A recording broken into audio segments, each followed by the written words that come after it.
Yo, what's up, family? I'm back with another spiritual adventure. This is gonna be part 7. This one is gonna be called The Gingerbread Man. Yes, the childhood story that we all know and that a lot of us love or still love. But in a lot of my videos, I like to make people go back to finding that inner child again because the world teaches us and lied to us, telling us that the older we get, we gotta kill that inner child, and that's not true because that's where the creativity comes from. That's where your productivity comes from, your ideas, your imagination, everything that keeps that wheel turning in your soul and in your brain. You need to keep that inner child. Of course, there's a time and a place when to pull it out when you get older, but you need to keep it because it brings this youthful feeling and this inspiring feeling and motivational feeling when you go see those candies and different things you used to eat and enjoy as a child. When you see it, you be like, oh man, I remember I used to always get these. Or you see that childhood show or that cartoon or that childhood book or whatever it is. It brings this feeling where it's like, oh man, I remember when I used to be young watching this. It used to make me feel good. It takes me back to that spot, man. When I ain't had to do this or do that, I just had to worry about only these things. You need to keep that inner child going. Don't kill it. I don't care what nobody telling you, what the world's telling you. Keep that, because that's where the creativity, the productivity, the imagination, all those things come from that. But I say that to say this. Yesterday I was chilling, minding my business, and spirit just came to my right ear and whispered, run, run as fast as you can. You can't catch me. I'm the gingerbread man. And I said, yo, spirit, why would you be in my ear telling me that? But I'm like, I know it's a deeper reason, so let me pay attention to that. So I went to go look up the Gingerbread Man story because it's been a minute since I read the book. I used to be one of my favorite books as a child, but I forgot how the story went like part for part. So I was like, let me go look it up, the summary again to rekindle that, cause and I know it's a deeper meaning of why Spirit is telling me to look this up. So I went and looked it up and was looking up the summary, and I came across this article. I forgot the guy's name. He was writing his own little summary, synopsis, and perspective of what he took from the story. So he was talking about it in his article, and I looked up the definition of what oven means, like spiritually or significantly, what does it mean? And there was like an oven could represent death, rebirth, transformation. And in the book, in the beginning, the old lady was making the gingerbread man cookie, and when it was done, the gingerbread man, the oven, when when she opened the oven, the gingerbread man runs out and he just starts running and laughing and just on the run, and everybody's trying to catch him throughout the whole story. So that's why he was breaking down. That's why I looked up what does the oven mean, so I could understand that part.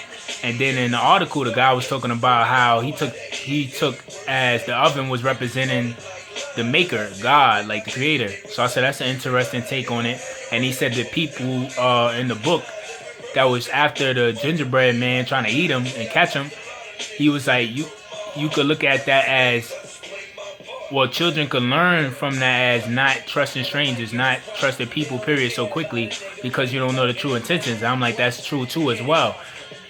Children could get a big lesson out of that reading this book, and if they're articulated correctly, or somebody's there to help them articulate it correctly and tell them that's a great lesson for them to learn growing up, because that's true. We all need to learn discernment and have better decision making, and you definitely start learning that as a child. As you get older, you keep learning it more and more. You get better at it, but you definitely start learning that as a child too, coming into this world. But my take or my perspective I wanted to give to y'all. And like I said, he had a great take too. But my perspective, I want to put my own little twist on it, have my own perspective, and not be, jacking his joint. So my perspective from it was that the people that were chasing the gingerbread man the whole time throughout the book it was like the old man, the old lady was trying to catch him, the cow, the horse, and then it was the fox. And the fox was the only one that actually ended up catching and eating the gingerbread man. And I'm going to point out exactly what that part meant to me as well. So, like I was saying, to me, the people that was trying to catch the gingerbread man in the book, to me, represented um, the things in life that as an adolescent, as a child, we don't want no parts of. And we just so busy of being young, having fun. And just like the gingerbread man was saying, run as fast as you can't catch me. And the gingerbread man, that's how we are when we children. Like, I'm young, I'm living free, I ain't got to worry about responsibilities, I ain't worried about being accountable, responsible for this, that, and the third. Worry about that later when I get older. I'm starting to wild out. None of those things can catch me. I'm young. That's the take I took from it, because those people, well, those animals in the book trying to get him that couldn't get him, and he's just running like, you can't catch me, having fun, laughing. That's how you are as a child when it comes to responsibility, accountability, different things, because we take it as, we young, we can worry about these things when we get older. And one of those things could also be fear. It could be many different things, but that was my take from it. Like, the horse represents responsibility, the cow represents accountability, the fox could represent fear. Like, it could represent different things. And the gingerbread man is running from all that as soon as he touched down on the ground and just left out the oven. And that, I compared that part to, as a child, you hit the ground running and you just hearing life, and then you just learning and exploring and having a big adventure on this journey of life, and you're just like, wow.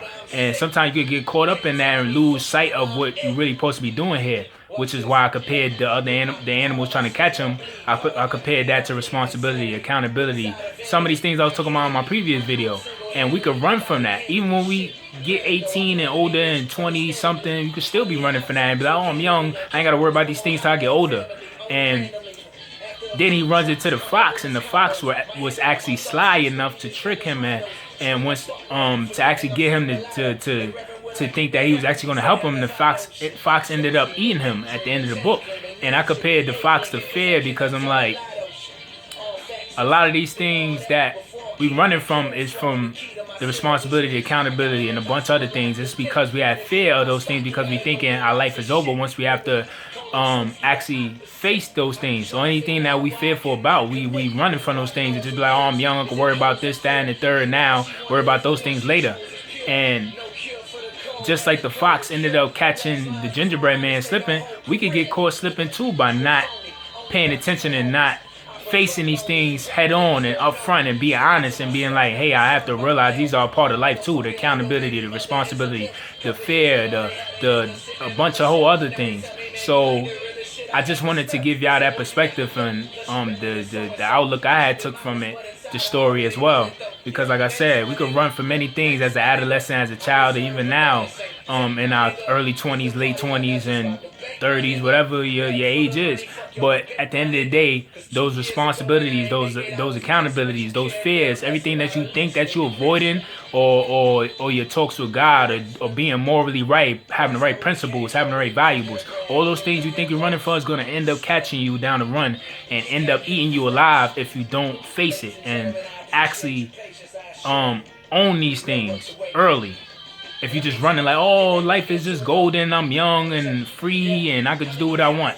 So maybe that perspective will help y'all and give y'all a good outlook on it, and just mainly overall just keep that inner child open, and because a lot of that stuff from childhood applies to now. It doesn't just go away because you get older. It applies to now. So I just wanted to give y'all that perspective. Hopefully y'all like it. And we're going to keep rocking out with the series. And like I said, it's part 7. We're going to keep it going. And much blessings to y'all. Much success. Peace.